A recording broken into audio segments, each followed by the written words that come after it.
Salut, c'est Julia. Aujourd'hui, on va réaliser 4 DIY pour Halloween et on va commencer avec une tête d'oreiller Jack-o'-lanterne. Donc pour la réaliser, vous aurez besoin d'une tête d'oreiller, de peinture pour tissu, d'un crayon, d'un pinceau et de peinture phosphorescente. Si vous en trouvez en pot ou en tube, c'est beaucoup plus pratique que la bombe. Donc je commence avec mon crayon craie par dessiner mon motif. Là, c'est ce qu'on appelle le Jack-o'-lanterne, c'est la citrouille découpée avec des yeux et un sourire assez méchant. Donc je viens avec ce crayon craie. Ce qui est pratique, c'est qu'il est effaçable, il suffit de passer dessus avec la main et on peut redessiner si on a fait des erreurs. Donc je dessine tout mon motif et ensuite je suis venue protéger les parties que je ne voulais pas peindre à la bombe. Seulement la bombe, comme vous le voyez, s'en fout absolument partout, donc c'est pas pratique du tout. Donc si vous voulez trouver cette peinture phosphorescente en pot, prenez-la. Donc j'enlève mes protections et je vais venir avec les autres peintures pour textile peindre tout mon motif en orange, puisque là c'est une citrouille et que forcément moi j'ai voulu la faire en orange.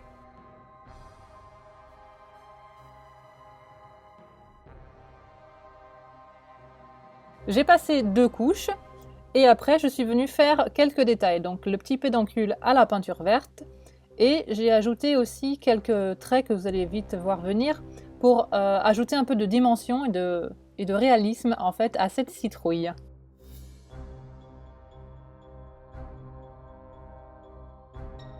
Une fois que vous avez fini de peindre, il suffit de suivre les instructions du fabricant. Moi, je devais le repasser pour fixer la peinture, donc c'est ce que j'ai fait. Et après, j'ai simplement mis mon coussin à l'intérieur.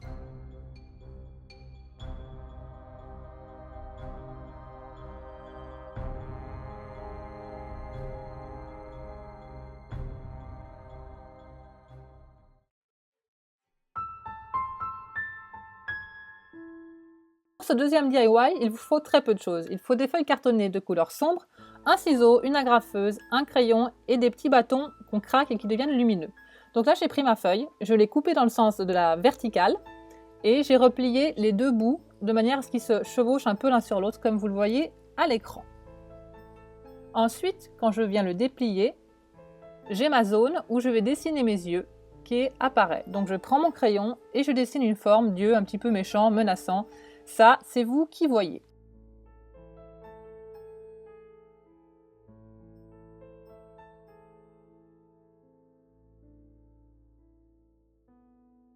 Lorsqu'ils sont dessinés, on va venir les découper pour que la lumière, les bâtons phosphorescents qu'on va mettre à l'intérieur se voient.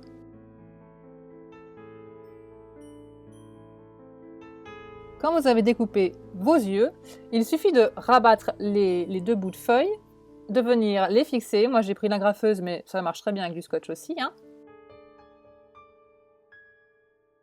Maintenant, il ne reste plus qu'à craquer vos bâtons lumineux, à les insérer dans le petit tube et à fermer les extrémités. Après, vous pouvez les placer chez vous, dans votre jardin, sur votre balcon, où vous voulez.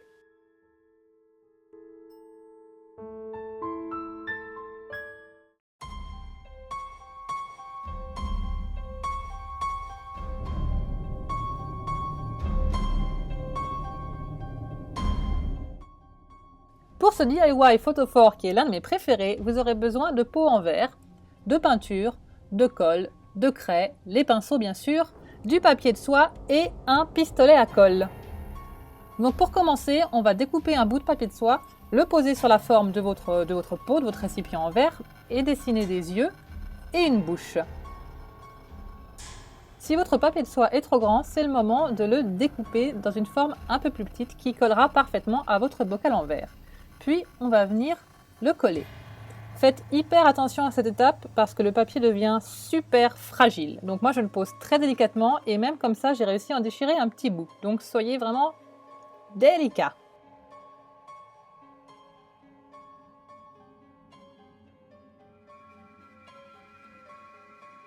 C'est le moment d'utiliser son pistolet à colle. Donc on vient uniquement sur la partie supérieure faire des petites dégoulinures. Il n'y a pas de technique particulière, il faut juste recouvrir le haut. Après, on va commencer à faire cet effet de cire fondue. Donc pour ça, on fait une petite goutte de colle et on vient la remonter. Donc on appuie un peu, on fait sortir un petit paquet de colle et on tend un fil. Ça se fait presque tout seul. Donc vous venez faire ça à différentes hauteurs sur tout le tour de votre pot.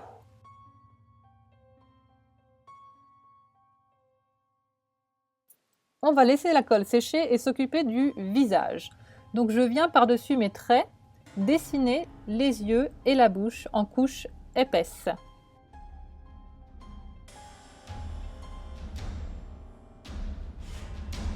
Je viens maintenant faire les petites gouttes au niveau du visage. Donc c'est la même technique à différentes hauteurs, hein. Vous continuez à faire une petite goutte et un petit fil. J'ai laissé l'eau sécher et pendant ce temps, je suis venue faire des petites dents bien méchantes.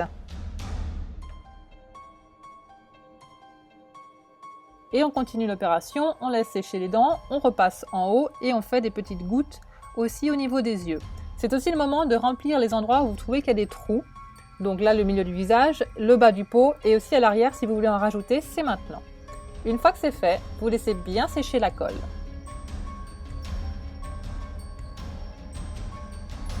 Quand votre colle a séché, c'est le moment de venir peindre votre photophore. Donc on peint absolument tout, sauf les yeux et la bouche. Et maintenant, on va réaliser la dernière étape, c'est là où on a besoin des craies. Donc moi, j'ai pris une craie assortie au papier que j'ai utilisé et je viens la frotter uniquement sur les petites gouttes. Ça rajoute de la dimension et un effet de cire fondue au photophore. Et il ne vous reste plus qu'à mettre une bougie dedans et c'est terminé.